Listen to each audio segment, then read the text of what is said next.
All right, we've got a member requested video thanks to JC, who's a channel fan, the extra super high level. I'm doing a video for JC on a movie he requested, or she requested, 3 Iron from South Korea. Have you heard of 3 Iron? This is an interesting movie. Now, my ratings for this aren't great, but I'm going to talk through why I think this is at least a reasonable watch for a number of viewers of this channel. So I kind of sort of recommend it, at least to check out the premise of it and see if you might be interested in engaging with it. The movie's kind of a concept movie in a way. Kim Ki-duk, I think that's how you pronounce it, wrote, produced, and directed this. So it's all kind of a unique vision from this director. And for a while, it plays out like a realistic movie. It looks like, a young disaffected man going from house to house, figuring out which apartments, which houses are empty, and then going in and living there, basically squatting for a day or a week or 2 weeks while the homeowners are on vacation, and he goes from house to house. I guess this is how he lives his life. As well, this main character does not speak, and it turns out throughout the entire movie, he never speaks one line of dialogue. So this is an interesting observation.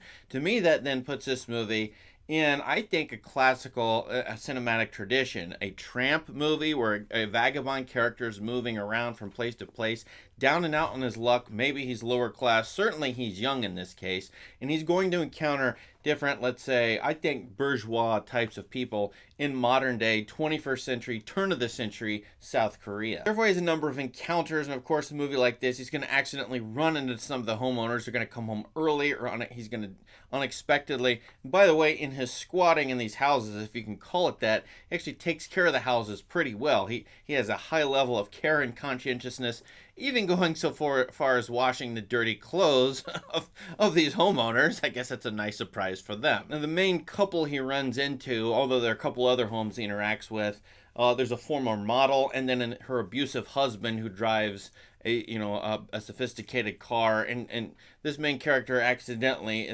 lives in this home and does his business, which is including washing the laundry. But this abused woman, this model or former model, is there, and she watches. So there's a little bit of a voyeur element here. Not only we watching him, but he's being watched by her, and other people are going to watch these two people as this movie progresses. She's in a terrible relationship. He sort of kind of helps her out. I won't say how too much, but it does involve the golf club of choice of the title, a 3 iron, used in a Happy Gilmore-ish sort of way in this movie. I will spoil it. Okay, he hits golf balls, and at this abusive husband at one point, peppers him with golf balls, hitting a 3 iron, real golf balls, and connecting with this other guy's body several times. This brings up another pattern. There's a lot of violence in this movie, especially on the main character, who gets punched with boxing gloves, hit by police batons. He himself is hit by the 3 iron golf ball routine a couple of other times. And so there's a general theme of abuse in this movie, both with the main protagonist, the male protagonist, and the female protagonist. And importantly, she doesn't talk in this movie either. Now, I hope in what I've described to you, you've understood to some extent this is a concept movie, and I would even call it an academic movie. And I don't mean anything bad by that. I don't mean the negative associations that might have.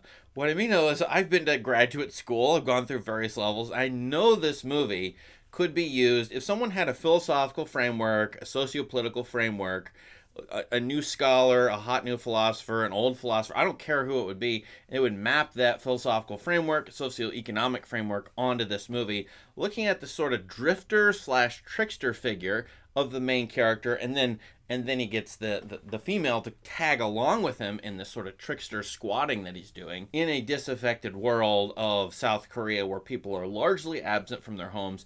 I think this movie is ripe for academic assessment or analysis given various frameworks for the world. Now, the truth be told, I did not know which framework to apply here. I mean, which one am I supposed to pick? The movie is kind of, to me, all over the place. So to me, it never really settled on some kind of sustained framework that I could understand. At first, I was mapping Heidegger onto this because Heidegger's care, this is how you exist as a human being And it's kind of an existential movie in that sense because the main character is exercising care in homes he doesn't own, therefore sort of proving that property doesn't really exist or other people can care for other people's property. So maybe there's even a Marxist framework we could apply here. I know some of my old professors would, but the Heidegger's notion of care shows up in this movie. Nevertheless, but there's so much violence, and especially accidental violence and purposeful violence. The main character accidentally hits the golf ball, and I think it harms, maybe even kills somebody, and he does so at the abusive husband, and he gets it back to him.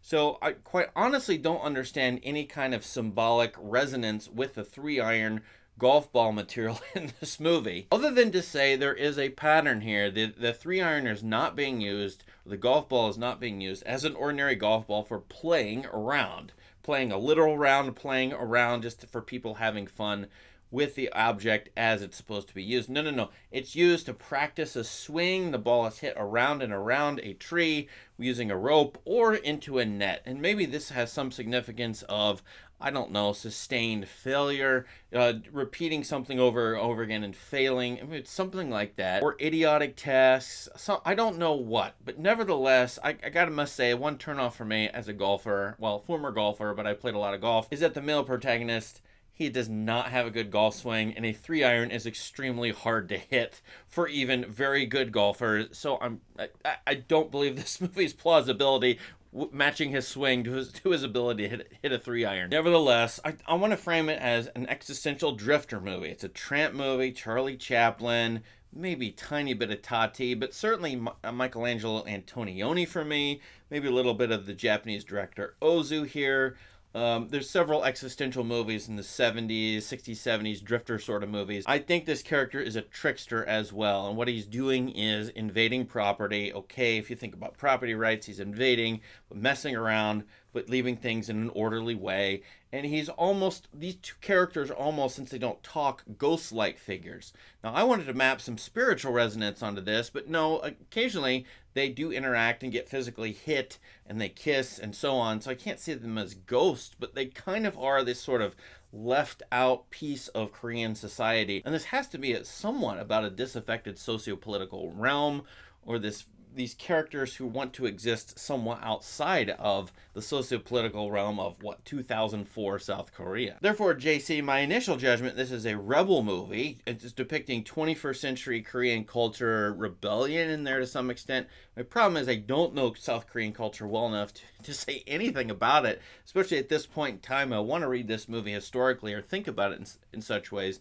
And my understanding of American rebellion, American counterculture, from way back, the 18th century up to today, doesn't really map onto this movie very well for me. And so I'm really having a hard time. I need someone to explain it to me. I need a lecturer.